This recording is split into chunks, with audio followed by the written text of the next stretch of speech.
My phone's gonna be blowing up in no time. Perry Matthews, Private Eye. This isn't gonna be like that time you wanted to become a hibachi chef or start a delivery service. This is my career, Jess. Smoke. Over here. This isn't a drug deal, Perry. My wife left me. Again, it is unfortunately a common occurrence, but I have a major fundraiser in 2 days, and I need her to be there to keep up appearances. Expect you to locate her in the next 48 hours. Well, don't just stand there. Get the fuck out. Oh, yeah, right. Sorry. No, okay. Pears takes more than just a couple of business cards to be a PI. What does it take? Observational awareness, I'll think that. Tiffany? How did you get in my car? tenacity. Cross that off the list. Can I speak with your manager? What? And then above all else, professionalism. Think that you can take snapshots of my students' asses and get away with it? Look, I'm a private dick. Oh my god, you pervert!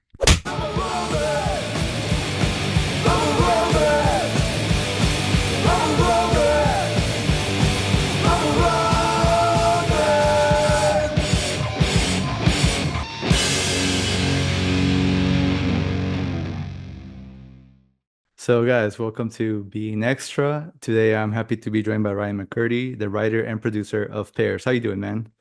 Good. How you doing?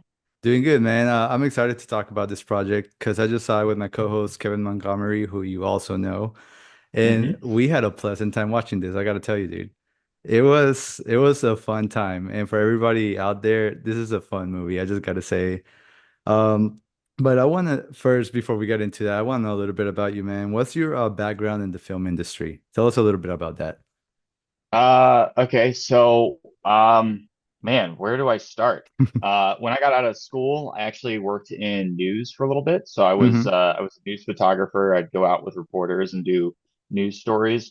And I did that for about 3 years. I wasn't a huge fan of it. There's aspects of that I just didn't like. And then I was working in promotions there. So I did like when you're watching the news, they'll do a promo about like a news story, or they'll do a promo about the news.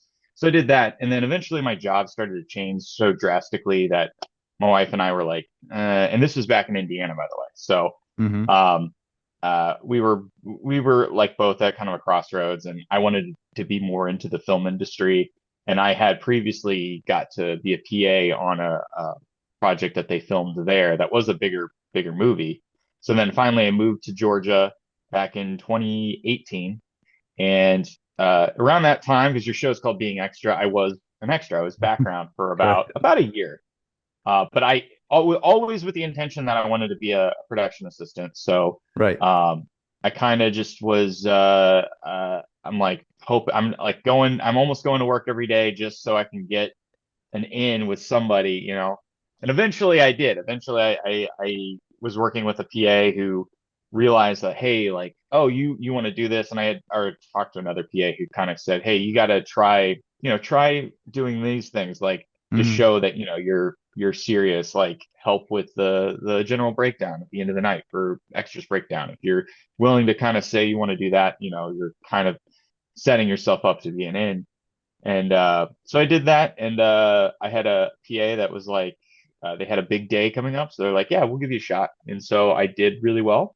And then eventually I just started getting more work. And that was like 5-6 years ago now. So oh man, time flies. Huh. That's crazy. Man. I get you. And that's funny that you mentioned the show called Being Extra, because I started this podcast when I was an extra. So that was the whole point. I wanted to interview extras, people that don't usually get the spotlight, But eventually in this industry, the goal is to move on. As I've said on the show before, I grip now and I love it, but I still love interviewing everybody that works in film, from crafty to PAs to still background. And that's awesome that you started that way. You were in Georgia for a bit, no? I lived in Indiana, and then I moved here. Oh, they moved here. Okay. Yeah, I moved here to Atlanta in 2018. So basically, specifically for the film industry, correct? Because I wanted, that's all I wanted to ever do was get in the film. I never was like, oh, I want to be no one's like, I want to work in news for the rest of my life, unless you want to be a journalist and that's what you're going to do. So yeah, of course, that makes sense, man. No, that's awesome. And Well, now we gotta talk about this project Pears, which guys, it's on Amazon Prime. Support it. Please support this project. It's like $3 to rent, 10 to buy. It's awesome. My first initial thoughts, without giving spoilers, because I want people to watch it, is Okay. you know when like friends are like, "Oh, watch my film," and you're just kind of like, "Ah, okay," you know. Yeah. At first, that's everybody's initial thought. Oh, okay, I'll watch your film. And me and Kevin were, and you guys are gonna hear when we give our review, we were instantly hooked. It was like, oh, like and the jokes Yeah. kept getting funnier, and the story kept moving along, and at a good pace. I'm gonna say one of my favorite things about this movie is the pace that it has. It's never too fast. It's never dragging. It's always like, okay, it's moving along, but with purpose. It's moving along with purpose. You're kind of like, okay, what's next? What's coming next? And that's what I really enjoyed about this movie, man. It was awesome writer. You are the writer and producer, correct? Writer and director and Oh, and producer. and director and producer. Director, Okay. yeah. You said writer and producer, and I'm like, and I directed it. Writer, But no, I producer and director. I Yes. wrote it, directed it. I will say my wife also was a producer on it. I mean, she really kind of helped with because being a producer, you got to get all the pieces of the puzzle together, and that's hard to do, especially when you're doing a movie for almost nothing. Right. You still have to have somebody to help you with the money and help you figure some of these things out and how you're going to do it. And it just helps to have somebody be like, hey, can you do this Right. to get the thing or whatever I need? So my wife was also like the main producer on this as well. Oh, that's awesome, man. Family involved. Yeah. That's the best. That's really cool. Yeah. And what did she act in it too, or did I She see? does. She has a small role in it. She's in the arcade. She's I don't remember which one her line is. She's the one that says like it's really sketch what you're doing to Tiff. Oh yes, yes, yes. The redhead of the group. She gets a little cameo. That's really cool. Yeah. That's awesome, dude. So I want to ask, where did the name Pears come from? Is that just like Okay. always Pears, or is there a story behind it? There is. So I actually like it. Yeah, I'm glad you asked that question. So this goes back to our lead actor who plays Pears Matthews, Kevin. And Kevin and I have known each other for a very long time.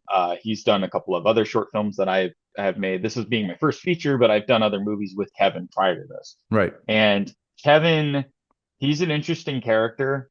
But one of the things is he's always gravitated towards acting a certain way in a lot of his movies and stuff. And so I always felt like, is he trying to be Chandler from Friends? Like that was always the thing we'd kind of make fun of him for, because it's like sometimes he wants to lean into that like Chandlerisms, and the actor who plays Chandler is he's Matthew Perry. Perry, yes. So the name Pears comes from Matthew Perry, so I switched the name so he's Perry Matthews. And so that's what the name flop is. And so then when I was trying to come up with a title for this movie, because I had the initial idea, like this is going to be about an ex-PI, he has to find his mentor. Like I knew what the story was going to be about, but and I was always a fan of film noir and stuff like that. Yeah. And so I'm trying to figure out what the heck is the title of this movie, and I'm passing it along because I'm trying to get notes from people. I'm trying to make this as best as it can be before we start filming it. And I think a lot of people were like, why don't you call it like Pears? Because like you say pears a lot in the script, and it's a single word. It catches your eye. And so then I just landed like, yeah, let's just call it Pears. That's just how it all happened. It all stems from the actor, acting like that's awesome from Matthew Perry. I like that because I will say that it's such a simple word, and when everybody says it, it just catches your attention. It's like Pears, like when they're mad at him, when they're talking to him, it's like it just catches your attention instantly. Like Pears, and you're just like, oh, and that it goes really smoothly with the dialogue, and I actually enjoyed that part too. But that's awesome from Matthew Perry. That makes sense. I really, really enjoyed the cast in this.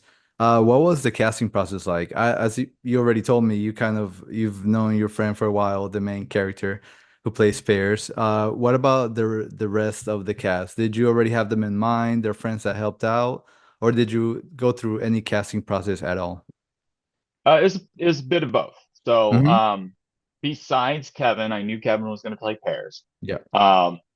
So the actors who play Sly and Richie, the two goons who are kind of like the dimwits that are like the dimwit goons, right? Uh, They original so the those two guys is his name is Leo Kemp and Joe Gilpatrick. They both do um improv. They're huge improv artists. They mm-hmm. do sometimes they'll do these long form improv shows that are like an hour long improv where Wow. they're really into that where they go in and they're like, all right, give us a premise, okay? And they'll start off from that premise and basically do an hour long play that is all improv. Like it's the whole thing's improv. Wow. And so they had worked together for many years. And I actually had worked with them on another little like semi-short project that I did. And I always liked them. And I always thought they're really funny together. And I'm like, I got to put these guys in a movie somehow and create some characters around them. And so that's what I did. And, they're those characters are kind of based off of, there's a Harry and Marv to them a little bit from Home Alone, but there are other, like in film noir, there are other like duo goon characters that, you got the tall one, the short one, the Abbott Right. Costellos, something along those lines. So I had to have those characters. So they were going to be like, those were one of the earlier scenes. I'm like, I'm definitely keeping this. Like those scenes have changed a little bit, but like they were definitely in the earlier scripts. Right. As far as the other characters go, there are a lot of people I didn't know exactly who were going to play them, but they were all friends of mine that I had either done previous projects with or I had known for a long time. Mm-hmm. And again, I should say like the whole movie was done in Indiana. This was like an Indiana Hoosier movie, and because I went Nice. back home and I was like, I don't feel like I could do this in Atlanta because I don't have the same connections. Correct. But That makes sense. I went back home and I already knew a lot of these actors. So, but as far as the casting process go, because that's really what you're kind of asking me about, is that besides those two guys and Kevin, I didn't know exactly who was going to play these other parts. I kind of Mm-hmm. had a general idea what I was looking for. So what ended up happening was Kevin actually he's also listed one of the producers. He put out a casting call and helped me out on that front where there were some characters I didn't know who was going to play. I didn't know who was going to play Sarah. I didn't know who was going to play Hollis. I didn't know who was going to play Jessica. Right. So we put those out there. There were some people that we were kind of like on a short list. Like we were like, maybe this person that we've worked with Of before course. could play this part. Like I always wanted Olivia in the script. She plays Tiffany, and I always thought Mm-hmm. she was a great actress. Yes. And uh, and I was like, but the question there was like, well, who is she going to play? And I think it landed that was kind of one of the difficulties is trying to find some of the female parts in the script. So like Tiffany and Jessica, and even the girl in the phone store, those were kind of like we had to figure out who those people were going to be. And it is harder, I think, when you have all these eccentric characters and you're really trying to hone in and find those types of parts. Luckily, I think we were Right. able to get a lot of great people who um, can kind of embody those types of characters. But yeah, the way it all kind of came out, it's like I think most of everybody we got were fantastic, you I know. think they were great, man. I think I believe it's Kevin that plays Eddie Hightower, right? Yes, Kevin Roach. Yeah. Yeah, Kevin. Oh my God, that is perfect for that role. That like me and Kevin were like, dude, that is like a villain if I've ever seen one, or like Yeah. the voice, the look, his office. Like, holy crap, it's we were like into him as being. I know he wasn't the bad guy, but it's like the way he acted. It was really good. I feel like he was a perfect person for that role. Did you write the role around him too? Kevin was one where I struggled because I think when we put the casting calls out, a lot of it we got a lot of these much older men that were trying to play that part, and I Mm-hmm. don't think what they were bringing to it just didn't work. Either it wasn't intimidating enough, or there was just something that just wasn't clicking with that. And but I've known Kevin Roach for many years. If you look him up, like he has an IMDb, he's done a Mm-hmm. lot of these really great independent films. Um, uh, Kind of in this kind of vein of like almost no budget type thing. But he's a fantastic actor. He was actually the director of the Civic Theater in Evansville for a long time. So Wow. this guy, I mean, he's got more talent than I do as far as being a director goes.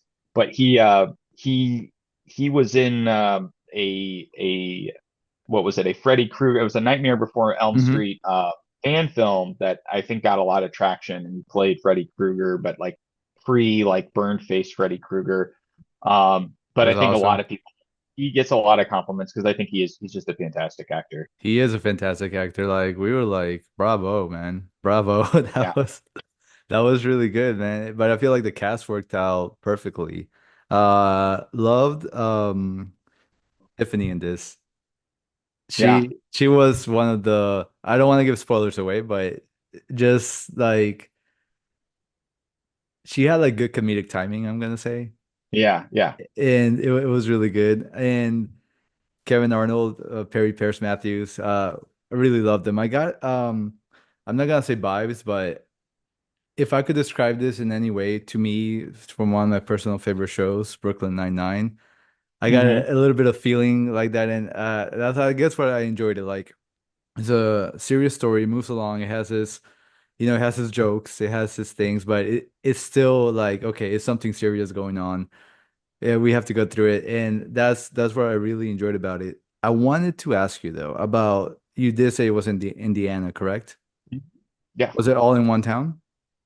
Uh, yes and no. So most of it, we filmed majority, if not all of it, in Evansville, Indiana, which is Evansville, like yeah, southern okay. tip of Indiana. Evansville, as far as film goes, like the one movie that everyone will talk about is A League of Their Own. They thought Oh. filmed a good chunk of League of Their Own. So I don't know if the last time you saw that movie, the movie, not the show, but in the movie, the Ransing Bells, the opposing Mm-hmm. team to the Peaches, they filmed their stadium in Evansville. There's the one of the oldest baseball stadiums in the country, Wow. is Bosse Field, and they Mm-hmm. filmed that there. So there was already kind of the seed was planted with film and especially in Evansville. So you have a lot of people who were like remember that and also kind of have a very kind of interesting and small film community, but a strong one nonetheless. And so I wanted to film again, like I said, we filmed most of it in Evansville. The only scenes we filmed outside of Evansville were in Owensboro, and Owensboro is a town in Kentucky across the river. Oh And wow. all that was the scene, basically the third act of the movie where Okay. they go to the apartment and all that stuff. That was Ah. all filmed in Owensboro because I was trying to find a spot to film, and it so happened that our the guy who plays Hollis, Jeremy, Mm-hmm. um, great guy. I've known him for years. We love film noir. We'll talk film noir endlessly together. But he was like, yeah, we could use my apartment because I needed an apartment for this final act, and I couldn't find anything at that Mm-hmm. point. So we decided to go to Owensboro. So we spent 2 days in Owensboro just to film basically the end of the movie. Oh So wow. everything else other than that was filmed in Evansville. Did you do location scouting as well? Yeah, so let's see. I'm trying to think here. Some of the stuff it was when I was writing the script, I knew, okay, I have this location access to this. So we're gonna write Smart. that in. I have access to this. So like the phone store that he goes to, that's actually my buddy's phone store with That's all the pop amazing. figures and stuff. That's amazing.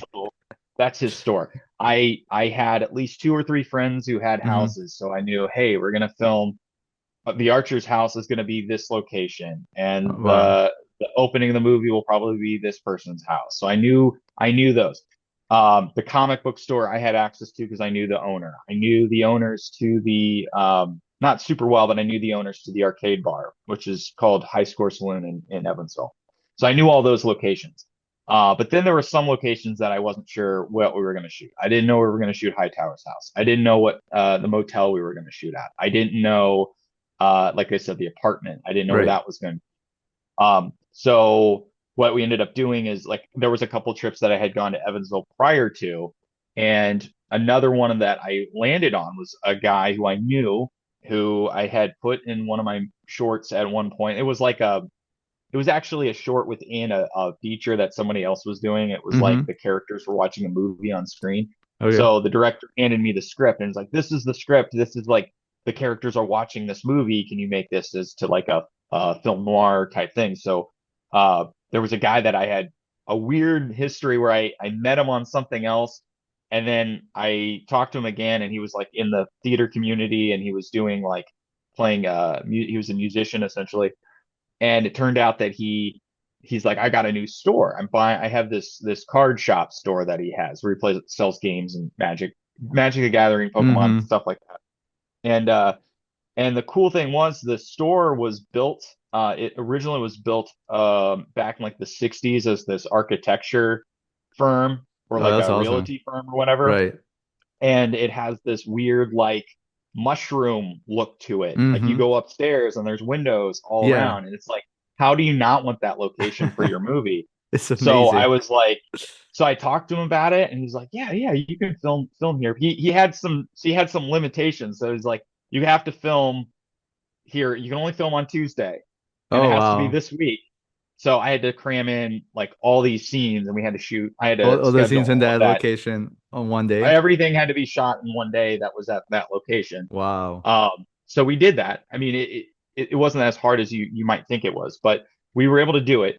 But some of the other locations, like the Hightowers house, I had Lily's uncle actually was helping me trying to find some of these places that I'm like, hey, I'm looking for these things. Can you see Mm-hmm. if you can help me out here? Initially with the Hightowers mansion, the one with the office that you were just talking about, that Yeah. is a historic home in Evansville called the Wrights Home, and it's a museum. But the Ooh. funny thing, it so happened to be that the guy who's the curator there was the brother of my former boss at the TV station. So I'd already knew him, and I already had that kind of in with them, and I didn't initially want to use that interior, but he kind of was like, I need to look something that's kind of elegant that kind of says, hey, this guy's got money. Yeah, he's got money. So Yeah. I was fortunate to use that. The exterior though, that's actually a separate house that I was able to be through my wife's uncle. He knew somebody who was willing to be like, yeah, you can use the exterior for it. So we were able to use that. And then I'm trying to think, the motel, that was a whole other fiasco. And that has its own interesting story. But the bottom line there is that like he had a connection with some ministry to use the motel for people who are homeless, that they could go and get a room or Oh, whatever. wow.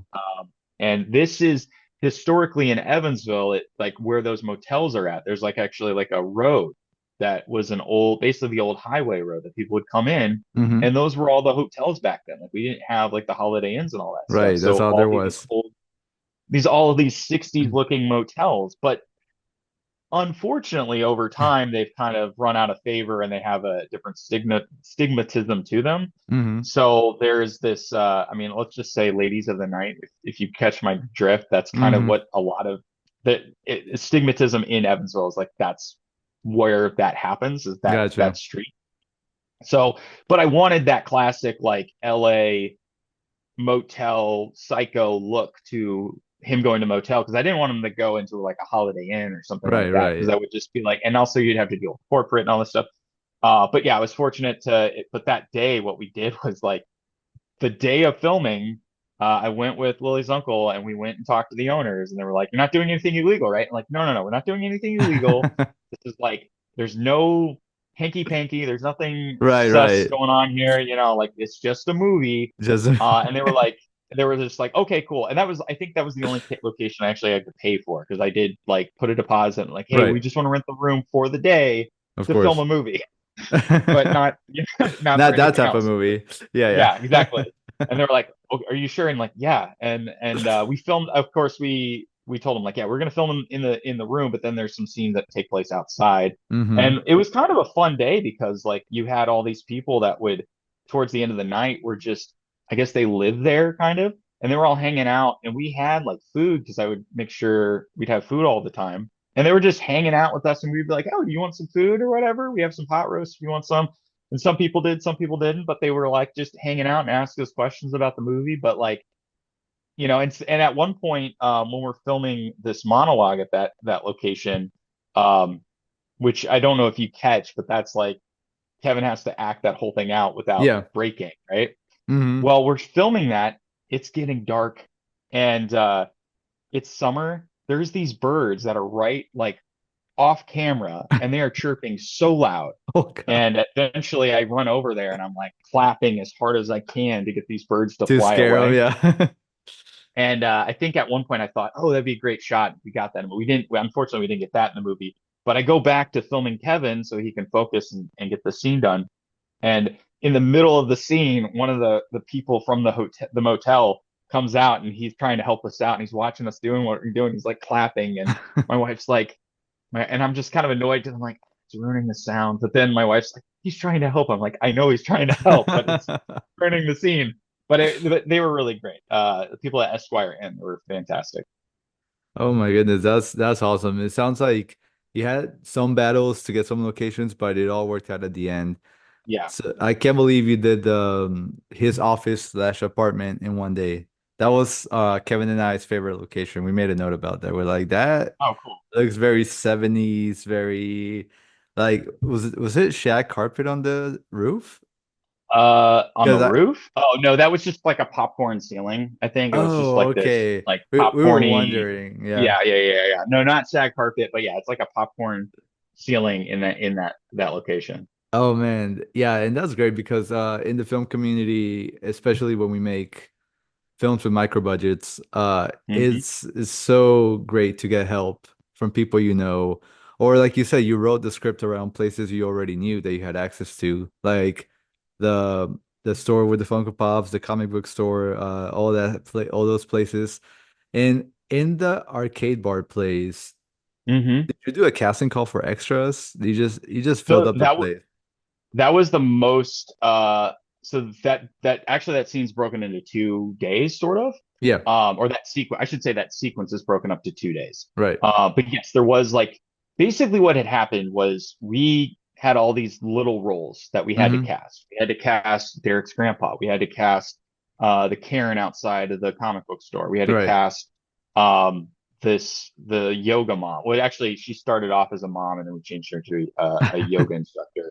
Mm-hmm. We had to cast all these little small bit parts. And so that's kind of why Kevin was kind of tasked, was like, hey, can you put a casting call? Can you help me with all this? Got Can you you. get auditions? So I would get all these auditions and stuff. Well, of course, when you're doing a small movie like this, you get a lot of people that don't make the cut. It's unfortunate, but you're just like, sorry, like we're gonna go with this person. But you want them to be involved. And I think for some people, it's like, I just want to be in the movie. I just want to be involved somehow. So we did message people and say, hey guys, look, we have one scene that has extras. That was the only scene in our Mm-hmm. entire movie that we needed a lot of extras for. And we were like, look, we can't pay you, but we're gonna feed you guys, and you'll just have to meet at this time and all this stuff. And my brain goes into like ADPA mode at Right. that point, because we get all these guys. Like I had to be like, hey, we got to create a skin so we know who's coming, who's here. So we also have releases on everybody. But we got all these people who came in. We had about 10 extras for that scene. But when you watch the movie, I feel like it feels at least like 20 people, even though there's only 10 people. Right. But if you look closely, you will see we reuse people from different sections. Okay, I'm And gonna have also to watch like again. yeah, if you watch it again, especially there's one lady, and it was my mistake, but I should have swapped her. But there's one lady who, she's very white hair, and she's playing video games behind Kevin, Mm-hmm. in one of the scenes.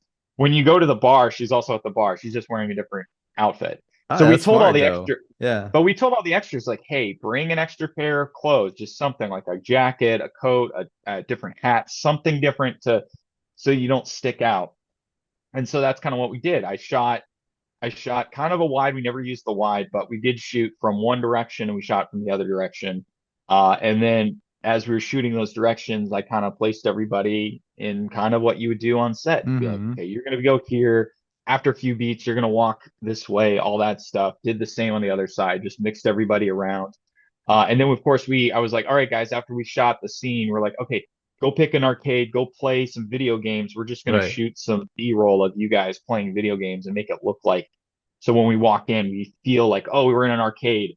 The only other thing we had to do though was the Marriott, because we had to shoot in the morning. So I had to Oh, okay. black out as a grip, but I had to like get some Mm-hmm. Duvatine that I got from another grip back in Atlanta, who's like, hey, I'm making a movie.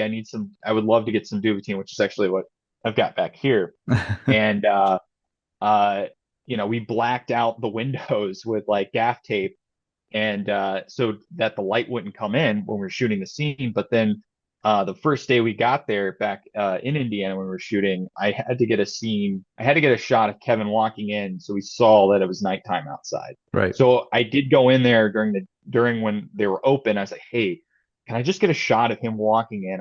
We're not going to shoot the scene. I just need him walking in. So that was like the one little piece that I needed just to make the whole thing believable. You're like, oh, okay, he actually comes in, and then you actually feel like it's at nighttime, even though we shot the whole thing during day. That's really cool, man. You really did go into ADPA mode for Yeah, the yeah, extra. And honestly, you guys did a good job because you got me. I never like noticed that people were reused at all. Now I'll look closely, but if you're just watching, having a fun time with it, it's not noticeable at all. So good job with yeah. that, I'm gonna say. And that's really cool, man, to like get a community of friends and people to help you just to make your film come alive. How, what was the feeling, man? Because working in the film industry for some years, every time you get a project done, me personally, I have this like feeling of accomplishment every time I make something. It could be a short, it could be a film.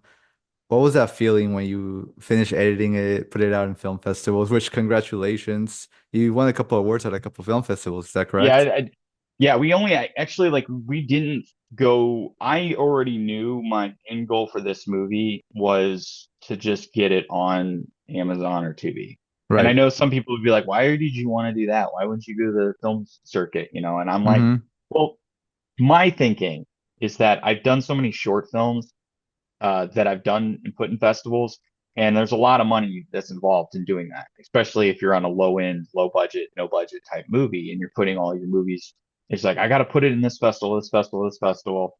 And you're really just doing that so you can gain either a laurel or try to get an award for your work, which is, I don't think is non-admirable or anything like that. But at some point you go, well, I want to be able to, I want to do something. I want to at least try to get something more out of this. Right. And I thought that by more focusing on trying to get it on screeners on Amazon on TV was kind of the end goal for me. And also, I mean, Mm-hmm. the whole project was really like a learning curve anyway, or learning experience, I should Yeah. say. So, but yeah, as far as the festivals go, I mean, we premiered it at the Victory International Film Festival, which is That's in correct. Mm-hmm. Evansville. It won best. It won didn't win the best feature, but it did win audience choice. And I think it goes to show like people were having a great time. We like packed the whole this smaller theater, but it was like a movie theater style Yeah. thing. Packed the whole thing. We had people sitting on the floors in the aisles to watch the movie, including our parents and friends and everything. People who wanted to watch it. People like left the theater. They were like, that was a lot of fun. And then a couple months later, a month or two later, I had submitted it to the Torchfire Film Festival, Mm-hmm. which is in Franklin, Indiana, and it won Best Hoosier Feature Film. And that festival was incredible just because the venue was like this old fashioned movie theater that you don't see anymore. And so it had like this interesting, like you walked in kind of like the plaza here in Atlanta, right? But Right. like maybe just a little bit smaller. But they had already redone the insides and stuff. And so that venue itself was incredible. So I'm just grateful to be able to get to show it in places like that. But it was a lot of fun. That's amazing, man. And I'm sure everybody was very proud of the final product because I mean it was really Right. good. I genuinely, not just because I'm interviewing you, but I genuinely enjoyed it, man. Like, congrats on the film. It's funny. It has its moments. Great acting. The main character, Pears, just love him, man. I and I was telling Kevin, and you're gonna hear this in our review. What I like about that character is that it kind of leaves it open for future projects with him if you wanted to. Have you thought anything about Right. that in the future? Yeah. I mean, yeah, I'll probably put Kevin in something. I don't know what that's going to be. But no more But pairs is what I'm well, saying. No, no, I don't know if yeah, you watched the end of the movie or not. Like, did you watch to the very end? yeah. Like the very, very after the credits? Oh no, there's something after the There's credits. like a little after credits. So there's a little Oh, after credits thing. I'm surprised you didn't see that part of the movie. We had a little loose end that we wanted to fix. So we made a little loose. There's a little scene that's sort of we just reused some footage, but when you watch it, you're like, okay, I see how this is kind of fixing a loose end in the movie. Right. But then at the very end, kind of an FU to Marvel movies. I put in like Pears will not return, but also there's another Oh, whole backstory with that because like you watch any of the James Bond movies and they always say Bond will return in the next but movie or yeah, whatever, this person will return. you Yeah, know. yeah. But then they do Interesting. that in all the Marvel films and they're like Star Lord will return. And you're like, okay, cool. Interesting. But I just wanted to and I think part of it is just because you finish any project and someone's like, well, when's the sequel coming? When are you making a sequel? And Right, I'm like, right. I want to tell a different story. I want to That's play with fair. different characters. I don't necessarily think that like I need to say more with Pears. I mean, Pears could go on other adventures. There could be another case to be solved, but I'm like, I think at this point I'd rather either if I do a sequel, it'd be a spin-off with Sly and Richie. Ah, Um, nice. and but that's right now that's not really in the cards. No, I So got you. That's fair. I did not see that after credit scene. I just remember it was late because we watched a lot of stuff that day, and then we watched your movie, and then like we loved it, but we didn't see the after credits. And now yeah, yeah, that you told me, that's great. And that's a nice FU to Marvel because yeah, it's always like yeah. it has to tie to something bigger, and Right. I think we all have fatigue from that. I And totally I'm just a proponent of just like original movies. Like if I go to the movie theater, I want to see something new, original. Like I don't necessarily I love and that's the thing. I love Star Wars. I love these Marvel films. I love mm-hmm. superheroes. I love that stuff, but I'm at a point now in my life where I'm like, I just want to see what's the new thing? What's the new thing? What's the Correct. new story? You know? I mean, last night I went and saw Companions. I thought that was like an interesting take on like AI and where that could be going in the future Right. and things like that. So I want to see new stuff, you know. Makes sense, man. Standalone movies, great movies, like kind of like Everything Everywhere All at Once when it won. Everybody was pleasantly surprised. It was original, it was great, and I think you did something really fun with this movie, man. I really enjoyed it. And again, people watch it on Amazon Prime. It's worth it. It's like about an hour 12, hour 15, right? It's a 70-minute movie. I Yeah, mean, it's some a great people will watch, go like yeah. that's not a full film, but I'm like go back and watch films from the 30s and 40s. There's a lot of movies that are Frankenstein, Dracula, a lot of Yeah. those early Universal monster films are only 70 minutes. So it still counts as a feature, you know, but even It for a is a low feature. budget feature, it's like 70 minutes is perfect. It doesn't waste your time. Of You'll have a course. good time watching it, you know? Of course, man. Well, congratulations on this movie. If you could give a little synopsis of what this movie is about, so our listeners and viewers can like understand a little bit more about it without spoilers. Sure. So I like to say it is a movie about a inept PI who is tasked with finding his reluctant mentor, who so happens to be his brother-in-law, who goes missing. And in his sister, who's very pregnant, says, "Hey, you got to go find you got to go find my husband, your brother-in-law, because I'm pregnant. I can't do anything about it." Mm-hmm. And so he's kind of tasked and has to figure out how to fill the gumshoes that he didn't think he had, you know. So now he's basically one of my editors likes to say it's if Batman went missing and then Robin had to go find Batman. That's a So good. that's kind of what the movie is. But I also want to point out it is like it's got a very Kevin Smith vibe to it Hmm. but it's like The Long Goodbye or some like neo noir. Like it's like those kind of two types of movies combined. That's awesome, man. I love that. Well, Ryan, thank you so much for being on here with me, man. Thank you for taking the time to Yeah. talking to me. This was awesome. Guys, watch it for real. Awesome movie. And I hope you make more stuff. Oh, and also before I leave, Kevin said he wants a role in your next movie. Just putting that out Okay. there. All Kevin, right. But that was thank you, Jorge and Kevin. Thank you guys for. I really do appreciate you guys putting me here on being extra. I really do appreciate it, and thank you for all the high praise, but also just the you know just really like looking into the movie and having a lot of fun with it. So I really appreciate you guys watching it. thank you, man. I appreciate it. All right, man. Have a good one. Till next time, dude.